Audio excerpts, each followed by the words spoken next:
Dies ire, dies illa, solvet seculum in favilla. Bago natin simulan ang kwentong ito, may nais lang akong sagutin na tanong na dumaan sa mata ko. Yung tanong na, bakit kahit may mga buhay na salita ka na o medalyon, mas lalo ka pa nilang pinapakitaan? Ganito yan.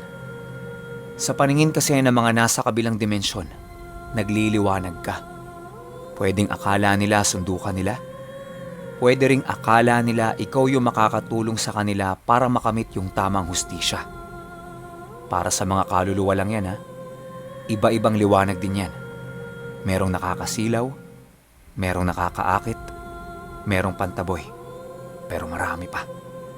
Depende yan sa gamit mo eh. Kapag purong dibino, lahat ng masasamang elemento masisilaw dyan. Lalayo sila. Pero yung mga mabubuti makakadikit sa'yo. Kasi hindi ka naman nila sasaktan eh. Bagkus tutulungan ka pa. Kapag naman may halong kaliwa yung gamit mo o purong kaliwa, yan yung pinapakitaan talaga ng lahat ng mga elemento. Bukod sa pagpapakita, susubukan ka pa nila. Iba pa rin yung issue kapag bukas naman yung third eye mo. Iba pa rin yung liwanag galing sa mutya at sa kung ano-ano pang iba't ibang gamit. Ang gulo, di ba? Tsaka ang dami. So hindi kakasya yan kung dito ko ipapaliwanag. Hindi ko man nasagot ng diretsyo. Kahit papano meron kayong ideya kung bakit mas pinapakitaan yung may mga karga. Mabuti pa, simulan na natin ito. Ang kwentong ito ay hango sa totoong buhay. Karanasan ito ng isa sa mga ka-boardmate noon ni Ate Rose. Taong 1998, Silay, Negros Occidental. Itong mga panahong ito, nakapangasawa yung kaibigan ni Ate Rose sa Barotac na taga Silay. Dumayo kasi yun doon dahil naimbita ng mga kamag-anak niya sa pistahan. Niligawan niya, tapos di kalaunan ay sinagot naman siya. Inabot lang ng ilang buwan at niyaya niya itong magpakasal sa kanya. 1997 nangyari ang kasalang yan. Yung pamilya ng babae may kaya yun sa buhay. Ang kaso nga lang sa Silay nakatira. Itong mga panahong ito, pa-extra-extra lang sa palengke yung asawa niya para meron silang pangtusto sa araw-araw. Ang kaso nga lang, nabuntis yung babae. Alam nila pareho sa sarili nila na hindi nila kakayanin yung obligasyon. Kaya lumapit sila sa mga magulang ng babae. Nung una, ayaw pang tulungan ito ng mga magulang niya. Hanggang sa sinabi ng babae sa kanila, nabuntis siya. Hindi daw kasi boto yung mga magulang niya doon sa lalaki. Wala daw ipapakain sa anak nila. Alam niyo yung mga tipikal na napapanood niyo sa mga telenovela. May ganun no? Balik tayo sa kwento. Lumambot ang puso ng mga magulang niya nung narinig na magkakaapo na sila. Yun kasi ang pinakauna nilang magiging apo. Kaya nagpasya mga magulang nito. Nabigyan sila ng lupain na matatayuan nila ng bahay. Ang kaso nga lang nasa bandang dulo na yon. Medyo malayo na yung mga kasunod na bahay. Pero tanaw mo pa naman, maririnig mo pa rin sila kung sakaling mag-away sila. Ganun lang yung distansya.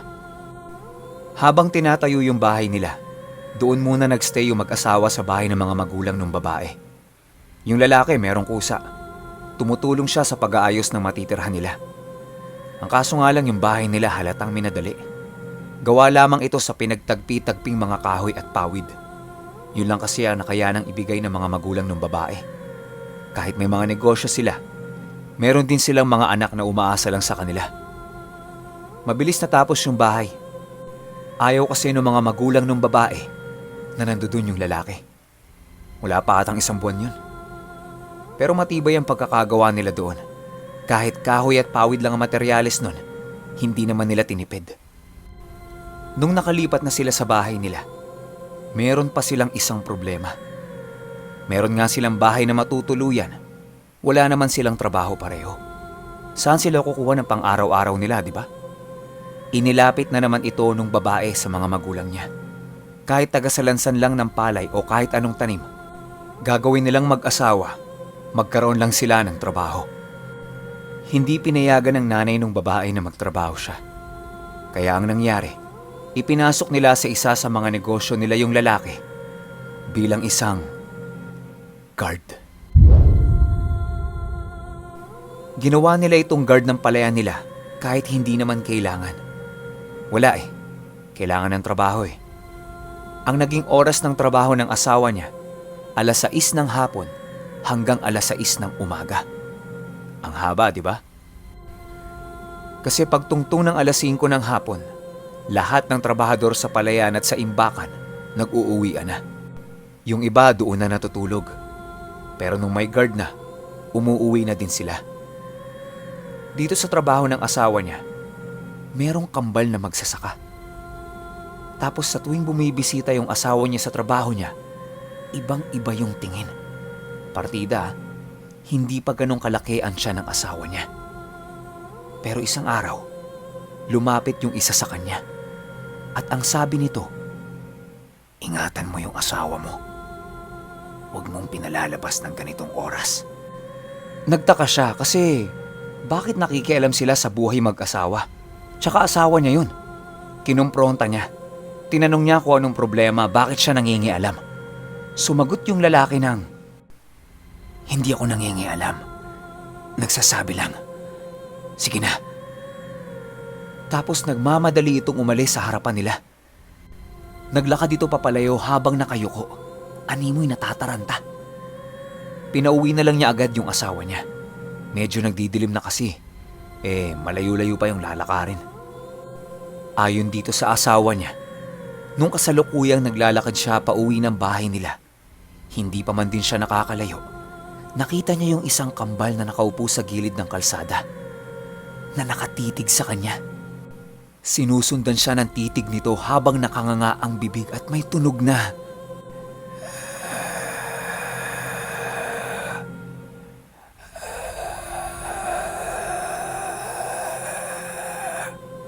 sinita niya.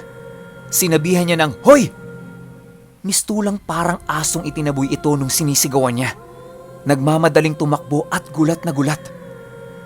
Maya-maya pa, nung nasa kalagitnaan na siya ng paglalakad niya, nakakarinig siya ng mga pag-angil sa talahiban. Nakikita niya rin gumagalaw-galaw ang mga ito. Nung una akala niya aso lang. Pero nung malapit na siya sa bahay nila, meron siyang nakitang nakatayo sa puno ng mangga na isang tao. Medyo mataas yung puno ng mangga na yon. Hindi niya maaninag kung lalaki ba o babae. Pero nakahubot-hubad ito at alam niyang nakatitig sa kanya. Tumakbo na siya sa loob ng bahay nila at sinarado ang lahat ng pintuan at bintana. Ang nasa isip niya nun, gagasain siya. Pero hindi. Iba ang pakay nung nakita niya. Pinakalma niya ang sarili niya at nung medyo nahimasmasa na siya, kumain na muna siya. Nung tapos na siyang kumain, habang naguhugas siya ng plato, nakakarinig siya ng mga paggapang sa bubungan nila. Kasabay ng paggapang na yan, may naririnig siya sa labas ng bintana nila na, "Wag! Wag! Wag! Wag!" Yung tunog parang sinisinok na aso. Pero di kalaunan, nag-iiba ang tunog nito. Mula sa tunog ng parang sinisinok na aso, bigla-bigla na lang naging hak! Hak! Hak! Hak! Namumuo yung salitang wakwak habang tumatagal. Hindi niya alam yung gagawin niya kasi buong buhay niya hindi naman siya nakaengkwentro ng ganon. Pagtapos nun, nawala yung tunog ng wakwak nang biglang merong kumatok sa pintuan nila. 3 malalakas na katok. Pagtapos nung 3 katok, rinig na rinig niya sa pintuan nila yung tunog na,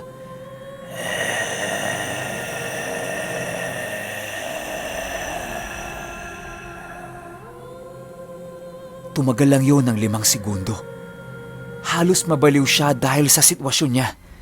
Hindi niya talaga alam ang gagawin niya, kaya nagkulong na lang siya sa kwarto. Tapos niyakap yung una nila at nagdasal na lang. Ang mga naririnig niya nung mga oras na yon, pagkalmot sa dingding, paghawi ng pawid sa bubungan nila, yung naririnig niyang tunog sa pinto at iba't ibang klase pa ng mga ingay. Nagtakip na lang siya ng tenga niya habang umiiyak kasi takot na talaga siya eh. Isang oras ang lumipas at nawala ang lahat ng ingay na naririnig niya. Hindi siya natulog buong gabi nun. Nakayakap lang siya sa una niya habang hinihintay yung asawa niya. Nung sumapit ang 6:00 ng umaga, dumating yung asawa niya. Lahat-lahat ikinuwento niya dito at sinabi niya sa asawa niya habang umiiyak siya na wag na siyang iiwang mag-isa. Tinitigan lang siya ng asawa niya. Maya-maya pa, hagalpak yung pagtawa nito. Ang sabi nung lalaki sa kanya, "Ayan, kung kani-kanino ka kasi nakikipag-usap eh. Tingnan mo nangyari sa'yo. Matulog ka na nga." Hindi siya pinansin ng lalaki. Pilit niya itong kinukulit na maniwala sa kanya. Hanggang sa nagalit na yung lalaki at nagtaas na ng boses. Kaya ang nangyari, hinayaan na lang niya ito at natulog na lang. Kinabukasan, nag-usap ulit silang mag-asawa. Pero ayaw talagang maniwala nung lalaki. Wika pa nito, kailangan nila yung trabahong yun. Lalo na't meron silang paparating na anak. Paano na lang pag natanggal siya? Sinong bubuhay sa kanila? Kahit labag sa puso ng babae, pinayagan na lang niya magtrabaho yung asawa niya. Pumatak na naman ang takip silim. Maya-maya pa, naririnig na naman niya yung mga narinig niya kagabi. Pero sa pagkakataong ito, pilit nang minamanipula yung utak niya. Nagsasalita na yung nasa pintuan ng, "Buksan mo na yung pintuan. Buksan mo!" Tumakbo na naman siya sa kwarto niya at nagtakip na naman ang unan. Sumisigaw na siya para hindi niya marinig ang lahat ng naririnig niya. Dahil ayon doon sa babae, nakakaramdam siya ng hilo at parang hihimatayin siya sa tuwing naririnig niyang merong nagsasalita sa labas ng bahay nila. Lumipas na naman ang gabing yon na yun at yun pa rin ang nangyayari. Kinaumagahan, dumating na naman yung asawa niya. Pero sa pagkakataong ito, malat na malat siya at hindi na siya maintindihan ng asawa niya. Yung tunog ng boses niya ganito na,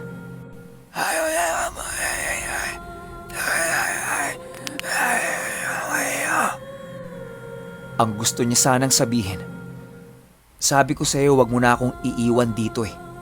Tinan mo nangyari sa akin. Mamamatay kami ng anak mo dito." Napakamot na lang sa ulo yung lalaki kasi hindi niya maintindihan eh. Ganun ulit. Pinatulog na lang siya. Ika-4 na araw. Dito ay namulat na sa katotohanan yung asawa niya. Nung umalis na ito ulit ng bahay para pumasok sa trabaho, naiwan na namang mag-isa yung asawa niya. Yung itsura ng asawa niya iba na. Sobrang itim ng ilalim ng mga mata, tuyong-tuyo at nagbibitak ang mga labi, 3 araw nang hindi naliligo, basta mukhang bruha na. Lahat yan ay hindi napapansin ng asawa niya. Hanggang sa tumungtong na naman ang takip silim. At nagsimula na naman ulit ang mga nilalang na ito na manggambala. Laking pasasalamat nung babae dahil merong nakalimutan yung asawa niya. At yun ay yung bolo nito. Kahit kasi guard siya, wala siyang lisensya magbitbit ng baril. Kaya bolo lang ang nagsisilbing sandata nito. Nagmadaling bumalik yung lalaki para kunin yung bolo niya. At nung makarating siya sa tapat ng bahay nila, nakakita siya ng 2 malaking aso na paikot-ikot doon. At sa bubungan ng bahay nila, merong matandang babaeng sumisipat-sipat sa mga butas ng pawid. Tumakbo siya at sumigaw ng, "Hoy! Mga ina nyo! Anong ginagawa nyo, ha?" Tumakbo yung asawa niya pabalik ng bahay. Yung 2 aso tumakbo sa dilim. At yung matanda, kitang-kita niyang tumalon sa puno ng mangga. Pagbukas niya ng pintuan, doon niya nakita yung totoong itsura ng asawa niya. Halos maiyak yung lalaki dahil sa itsura ng asawa niya. Awang-awa siya dito. Maya-maya biglang bumulusok yung galit na nasa puso niya. Kinuha niya yung bolo niya, lumabas ng bahay, At nagsisisigaw siya habang pinagmumumura yung 3 aswang na umaaligid sa bahay nila. Hinahamon niya ito na magpakita at lumaban ng harapan sa kanya. Maya-maya pa, biglang merong mga kaluskos doon sa puno ng mangga. Rinig na rinig nung lalaki yung tunog na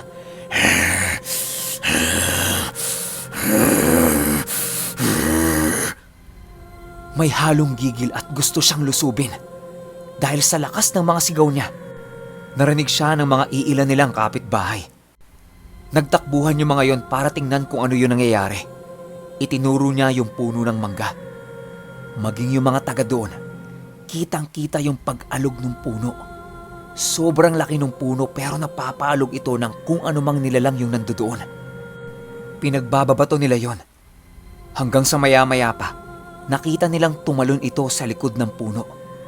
Paglalarawan ng kaibigan ni Ate Rose. Matandang babae ito na nakahubot-hubad. Kulay itim ang buong balat. Tapos yung buhok nito kulay puti. Maliit na babae lang, pero napakabilis nung tumakbo. Hindi nila naabutan nung pumasok ito sa talahiban. Binalikan niya yung asawa niya. At labis-labis ang paghingi niya ng tawad dito. Nangako siyang hindi na niya iiwan yung asawa niya kahit kailan. Nung nalaman ito ng mga magulang ng babae, at nakita din nila yung itsura ng anak nila, doon na nila pinatuloy ito sa bahay nila. Nung araw ng sahod, takang-taka yung mga magulang ng babae kasi hindi nagpakita yung kambal. Hindi ito kumuha ng sahod. Mula din nung araw na yon, bigla-bigla na lang nawala yung kambal at hindi na nagpakita. Pinablatter nila ito para magkaroon ng record sa barangay. Lumipas pa ang ilang mga taon. Yung lalaki pinag-aral ng mga magulang ng babae na mag-drive. Hindi kalaunan, naging family driver siya at tinalikuran ang pagiging guard. Opinyon ko sa kwento, kaya hindi nakikita ng lalaki yung itsura ng asawa niya. Naselyuhan yung labas ng bahay nila ng sabulag. Ibig sabihin, sa tuwing papasok siya sa loob ng bahay nila, yung dating tingin niya sa asawa niya, yun at yun pa rin. Binubulag siya ng aswang gamit ang iba't ibang klase ng orasyon. Doon naman sa babae, talagang tinakot siya ng todo ng mga aswang para magsisisigaw siya. Nang sa ganun, mawala yung boses niya. Magandang pagkakataon yun para hindi siya makapagsumbong kahit kanino. Meron ding halong orasyon yun. Alam nyo, sadyang mapanlin lang ang mga aswang. Wala man tayong matibay na ebidensya na nasa paligid natin sila, mainam na maging maingat pa rin tayo. Kasi, kagaya ng palagi kong sinasabi sa inyo, hindi lang tayo ang nabubuhay sa mundong ito. Walang masama kung hindi mo sila iwe-welcome sa buhay mo. Wala rin namang masama kung iwe-welcome mo sila sa buhay mo at magiging aware ka na nandyan sila. Pero, choice nyo yan kasi buhay nyo yan eh. Pero, comment kayo ng opinion nyo sa kwento natin ha. Masarap kasi magbasa ng mga comment eh. So, paano ba yan? Here we go!